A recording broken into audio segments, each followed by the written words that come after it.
Assalamualaikum warahmatullahi wabarakatuh. Perkenalkan, nama saya Nurholis dan teman saya. Nama saya Ilyas Mardavi. Kami dari kelompok 4 dan NPWM saya 22103300006. NPM saya 221 Di sini saya akan menjelaskan dari pengertian akhlak. Ada dua pendekatan untuk mendefinisikan akhlak, yaitu mendekatkan linguistik kebahasaan dan pendekatan terminologi peristilah kata akhlak. Akhlak berasal dari bahasa Arab. Jamak dari khuluqun yang menurut bahasa berarti budi pekerti, perangi, tingkah laku atau tabiat. Kata tersebut mengandung segi-segi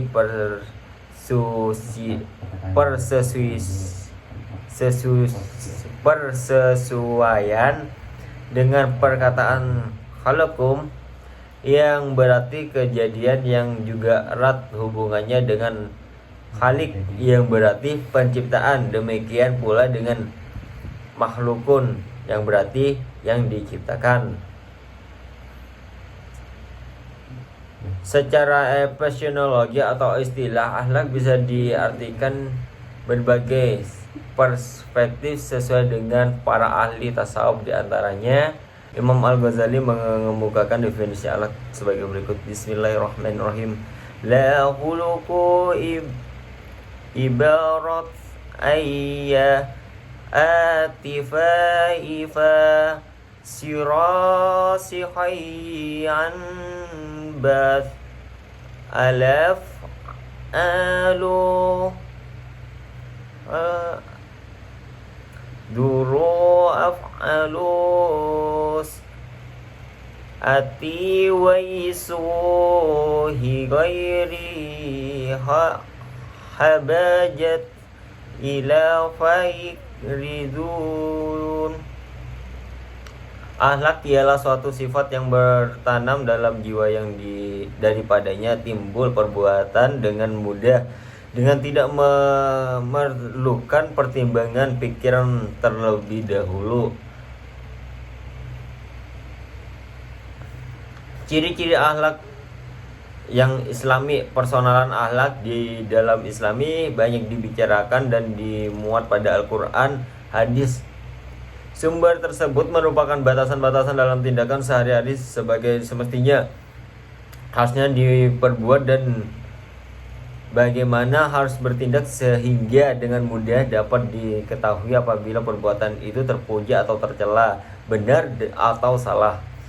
Kita telah mengetahui bahwa akhlak Islami adalah merupakan sistem moral akhlak yang berdasarkan Islam, yakni bertitik tolak dari akidah yang diwujudkan Allah pada Nabi Rasulnya, yang kemudian ia agar disampaikan kepada umatnya.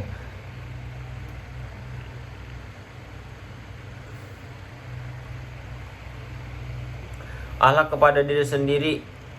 Adapun kewajiban kita terhadap diri sendiri dari segi akhlak, diantaranya sabar, yaitu perilaku seseorang terhadap dirinya sendiri sebagai hasil daripada pengendalian nafsu dan penerimaan terhadap apa yang menimpanya. Sabar diungkapkan ketika melaksanakan perintah, menjauhi larangan, dan ketika ditimpa musibah. Syukur yaitu sikap berterima kasih atas pemberian nikmat Allah yang tidak bisa dihitung banyaknya. Syukur diungkapkan dalam bentuk ucapan. Perbuatan syukur dengan ucapan adalah memuji Allah dengan bacaan alhamdulillah, sedangkan syukur dengan perbuatan dilakukan dengan menggunakan dan memanfaatkan nikmat Allah sesuai dengan aturannya. Akhlak kepada keluarga. Akhlak terhadap keluarga adalah mengembangkan kasih sayang di antara keluarga yang diungkapkan dalam bentuk komunikasi akhlak kepada ibu bapak, dan berbuat baik kepada keduanya dengan ucapan dan perbuatan perbuatan baik kepada ibu bapak dibuktikan kepada keduanya dengan mengucapkan perbuatan baik kepada ibu bapak dibuktikan dalam bentuk perbuatan antara lain menyayangi dan mencintai ibu bapak sebagai bentuk terima kasih dengan cara bertutur kata sopan, lemah lembut dan menaati pemerintah, mengeringkan beban serta mencantuni mereka jika sudah tua dan tidak mampu lagi berusaha. Akhlak kepada sesama manusia. Berakhlak baik terhadap sesama pada hakikatnya merupakan wujud dari rasa kasih sayang dan hasil dari keimanan yang benar, sebagai sabda Rasulullah SAW, mukmin yang paling mereka yang paling baik terhadap istrinya. Hadis riwayat Ahmad. Di antara akhlak itu diantaranya adalah akhlak terpuji, mahmuda, penerapan akhlak sesama manusia dan merupakan akhlak yang terpuji adalah sebagai berikut. Husnuzan berasal dari lafal hukum baik dan ahamu prasangka. Huzan berarti prasangka, perkiraan, dugaan baik. Lawan kita husnuzan adalah zuzan, yakni berprasangka buruk terhadap seseorang, hukum kepada Allah dan Rasulnya, wujud husnuzan kepada Allah dan Rasulnya dan yang lain. Tawaddu berarti rendah hati. Orang yang tawaddu berarti orang yang merendahkan diri dalam pergaulan. Lawan kata tawaddu adalah takabur. Rasulullah SAW bersabda, barang siapa rendah hati kepada saudaranya semuslim maka Allah akan mengangkat derajatnya, dan barang siapa yang mengangkat dirinya terhadapnya maka Allah akan merendahkannya. Hadis riwayat Ahtab Tarabani. Tasamu artinya sikap rasa saling menghormati dan saling menghargai sesama manusia. Allah berfirman, untukmu agamamu, untukku agamaku. Quran surat Al-Kafirun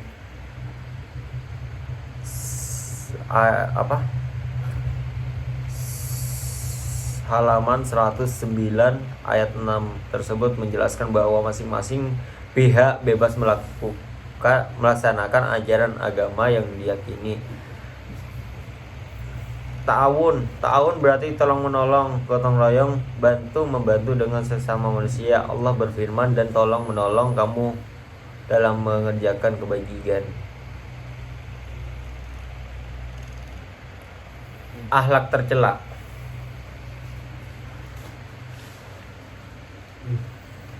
Akhlak tercela atau mazmumah.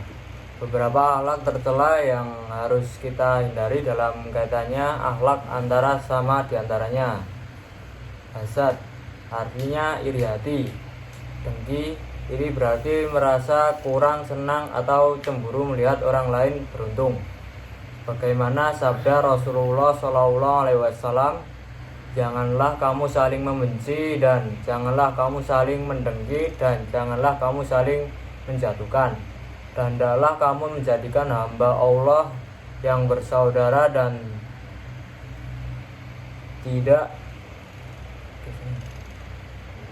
tidak boleh seorang muslim mendiamkan saudaranya lebih dari 3 hari.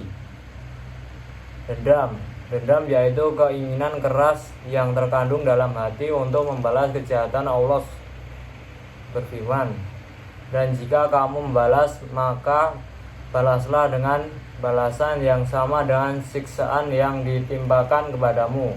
Tetapi jika kamu bersabar, sesungguhnya itulah yang terbaik bagi orang yang sabar. Ghibah dan fitnah, membicarakan kejelekan orang lain dengan tujuan untuk menjatuhkan nama baiknya.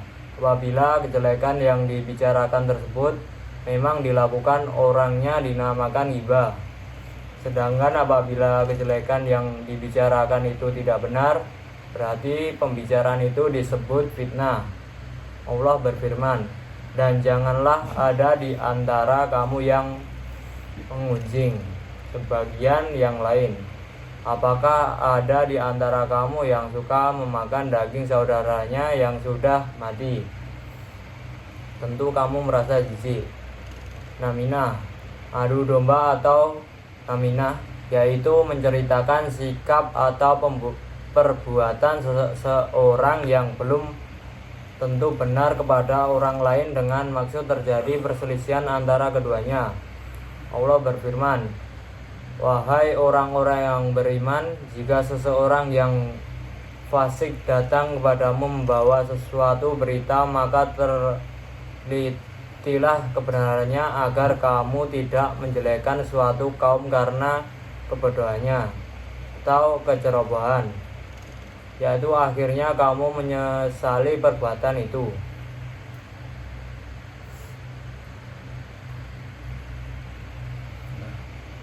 Sekian presentasi dari kami berdua.